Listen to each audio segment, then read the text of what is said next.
What's up, everybody? It's Soren Baker here on Unique Access, and today we got two OGs in the game in the building. We got Mitchy Slick. Thank you for coming through, sir. What's up, bro? Yeah, and we got FaceShawn here too as well, coming down from Portland. Yeah, thank you. Yes. So first things first, like how did you guys get connected to link up and try to make this happen?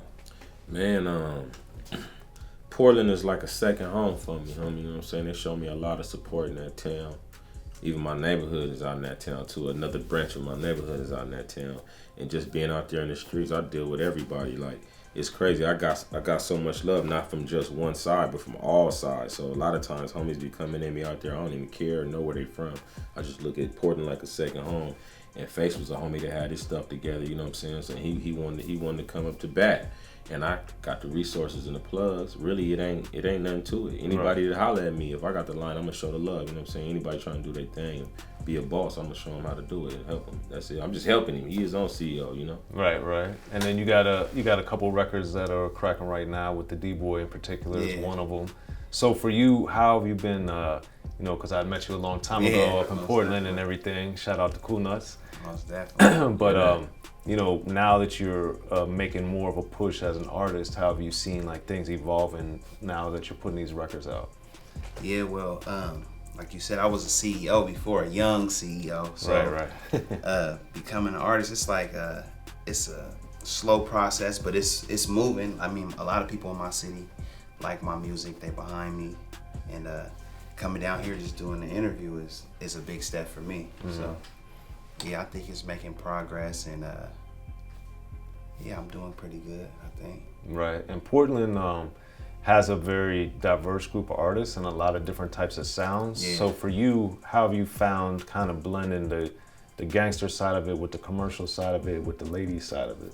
Well, I grew up, basically in Portland, like my team of dudes that I grew up with, we were like the main rappers in our city, and I really was real behind the scene, but like as far as music, I grew up off of 80s R&B, 90s R&B, pop rock, and even like Nirvana, like, that in Red Hot Chili Peppers. So like music to me is like, you can mix the hipster rap, the gangster rap, and the LL Cool J I Need Love type of rap, you know? Right. And I think I'm diverse when it comes to that, but for the most part, you know what I'm saying, I rap about the streets and my lifestyle, you know what I mean? So that's my lifestyle. Okay. And Mitchy Slick, for you, you've been in the game obviously a long time, helped put San Diego on the map, but now we've been seeing you doing a lot of these records with Nipsey and with Game, for instance. So for you, how have you seen not only your staying power, but getting in kind of this new wave of what's going on? I don't know what it is about the young cats, but for some reason, E-40 told me, man, I used to call 40 on mentorship in the beginning, you know what I mean? And the last time I talked to 40, actually calling him, reaching out for some game, he told me, Slick, he said, I'm gonna tell you like Too Short told me. Okay. He said, Slick, just keep rapping. That's all he said. And what I took from it, and watching him, is 40 ain't just rapping.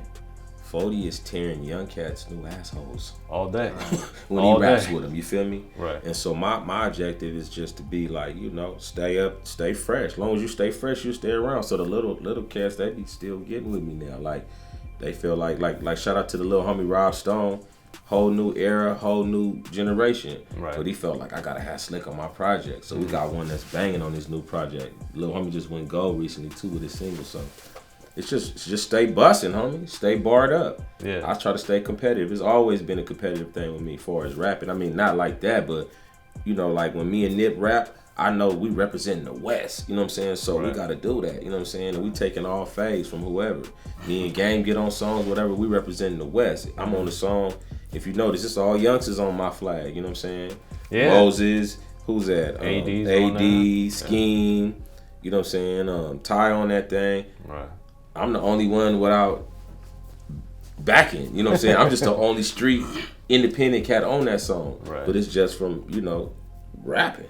and staying cool in the streets, and they never got my chain took and shit like that in the streets. So as long as your name is good and your game is good, you could be around. Yeah, because I was in the studio with AD when the song was about to come out, right? And I just remember, not only is this song, one, it's long, which a lot of songs these days aren't, right? But then just having the diversity of the artists on the song from all different cities and locations within Southern California, I thought was crazy. So as that's evolved for you and your career's progressed, how have you seen, has the San Diego thing mattered that you're from there, or has it hurt you or helped you as things have evolved? It's been the worst curse that any artist could ever have. And why is being that? from a city that for the last 15 years don't even got an urban radio station. A major city that don't got an urban radio station, that's crippling. Also being a little brother to LA, that's crippling. You know what I'm saying? Also being a conservative as the powers that be, you know what I'm saying? The streets in LA and Hollywood connect at some place, you know what I'm saying? Right. So therefore it's something invested in it and something to earn from everybody. But in San Diego, the hip hop movement, nobody's making the money. The only person that it would benefit would be the artist, because there's no connection between the designers and the labels and the radio station and the actors and it's just we on our, you know, out here, Hollywood making money, but in San Diego, it's just us. So the city doesn't support it. I'm talking about the people that can make the difference. You know what I'm saying?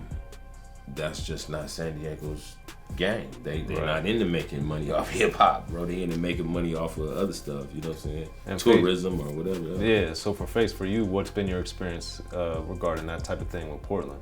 Well, with Portland, we're on the West Coast, man. I feel like we come in last place. I mean, I swear, like, and I always bring this up, man, but like, we always give every California artist they start. You know what I mean? And it seemed like when they make records, like, you know, I got friends that produce all over the Bay. Like, a lot of their prominent music that's giving them their sound, it came out of Portland. But it's like when they make a song, they'll do a front flip over Portland, like, shout out Seattle. And I always be like, damn, you was coming to Portland first. So to me, it's like it goes LA, the Bay, San Diego, Seattle, Portland. And Sacramento's before Portland and Seattle too. So it's like, I feel like we're in last place. And when you say Portland, people look like, Portland, like, you know, like, what's there? You know, I feel like we're in last place, man. But you know, we got a lot of great rappers, and I'm trying to be one of the ones to put our city on the map for real. You know what I mean? Make the right moves, right plays, and bring other people with me, because we got great rappers. I mean, you've seen them. No, I've been there many times. I know. And shout out to Mike Cakes, one of them. Yeah, for sure. But the other thing too is with you, Face, you also have like a lot of artists do, but you also have the street thing, but with the kind of the commentary about like what goes on and kind of the real side of being in the streets and being, you know, involved in the game. So for you, why, as an artist, why is that important for you to write and to talk about? I mean, to me, you know, it's poetry. So, and it's poetry, it's life. So to me, I rather rap about my life than something fictitious. You know what I'm saying? I rather rap about what's real. And I grew up around that type of music.